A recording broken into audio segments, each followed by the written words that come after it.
serta penduduk hidup dalam sistem yang menjamin kebebasan berpendapat, hak memilih, dan hak untuk berpartisipasi dalam kehidupan berbangsa dan bernegara. Namun, memasuki era digital, kini media sosial sudah bukan tempat bertukar kabar saja atau informasi. Tetapi kini media sosial sudah menjadi tempat penyebaran hoax, politik uang digital, serta tempat pengujaran kebencian yang mengancam persatuan bangsa. Perkembangan politik telah mengubah wajah demokrasi. Jika dahulu informasi politik hanya diperoleh melalui televisi, radio, dan surat kabar, kini masyarakat dapat mengakses lebih mudah informasi politik kapan saja melalui media sosial. Penelitian menunjukkan bahwa media digital mampu meningkatkan partisipasi bagi masyarakat, terutama untuk anak muda. Namun di sisi lain, kebebasan ini juga membawa risiko besar apabila tidak disertai kemampuan berpikir kritis.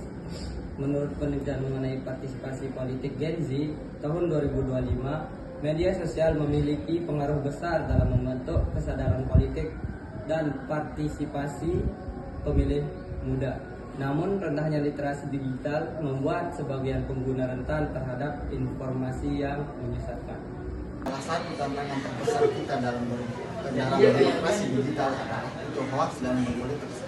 Hoax di sini dimaksud membuat opini dan menyebarkan informasi palsu untuk menggiring media agar pandangan publik itu berbeda.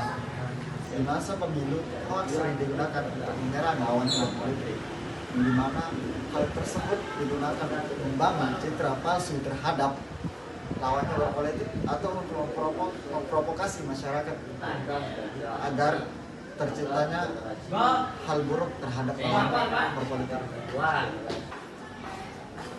Tidak sedikit masyarakat yang mempercayai informasi yang belum terverifikasi hanya karena informasi tersebut dibagikan berkali-kali melalui media sosial dan grup percakapan.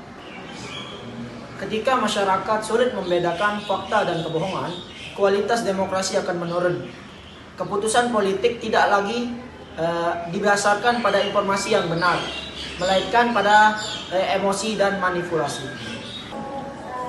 Selain hoax, demokrasi Indonesia juga menghadapi yang namanya praktik money politik atau politik uang.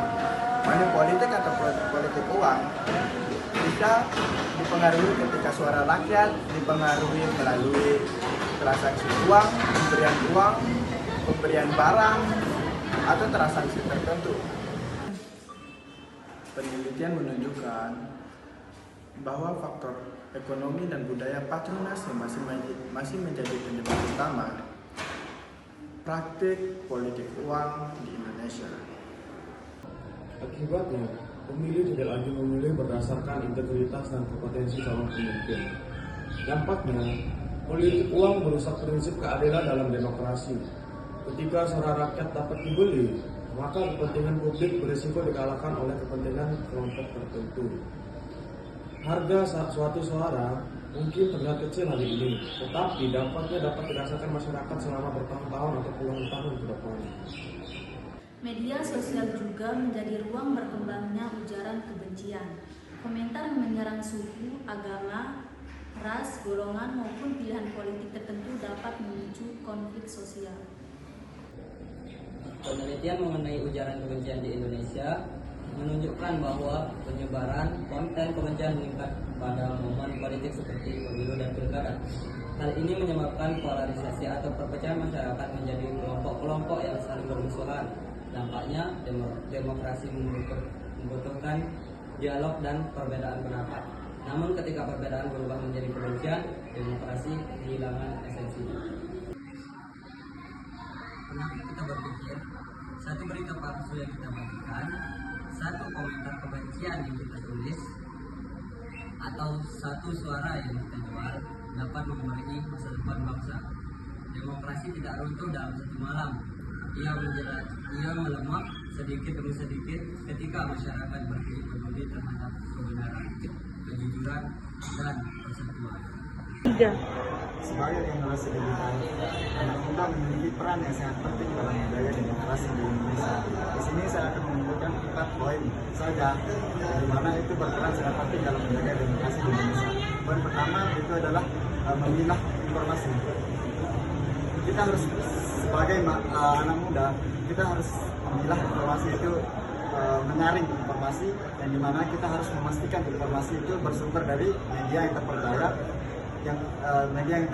dan telah terverifikasi oleh pemerintah. Poin kedua yaitu menolak politik uang. Di sini kita sering melihat dalam pemilu, wakil masyarakat sering memberikan kepada masyarakat itu sebuah uang, yang dimana itu bertujuan untuk memilih yang wakil masyarakat tersebut agar dimenangkan dalam kursi pemilihan wakil masyarakat dalam pemilu.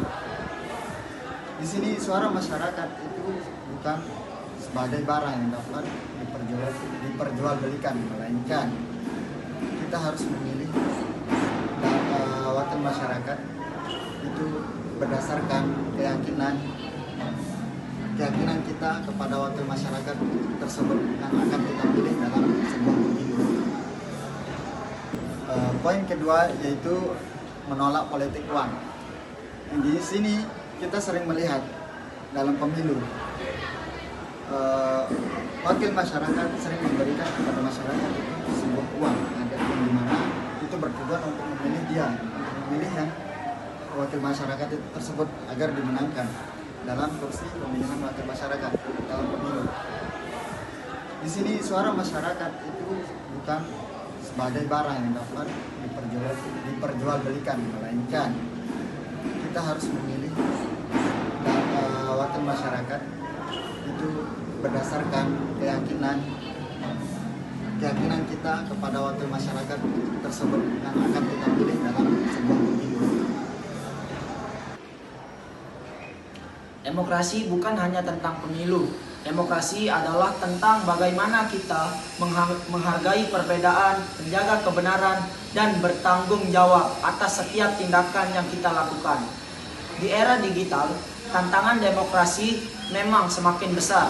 Namun, dengan literasi digital, sikap kritis, dan semangat persatuan, generasi muda dapat menjadi garda terdepan dalam menjaga demokrasi Indonesia.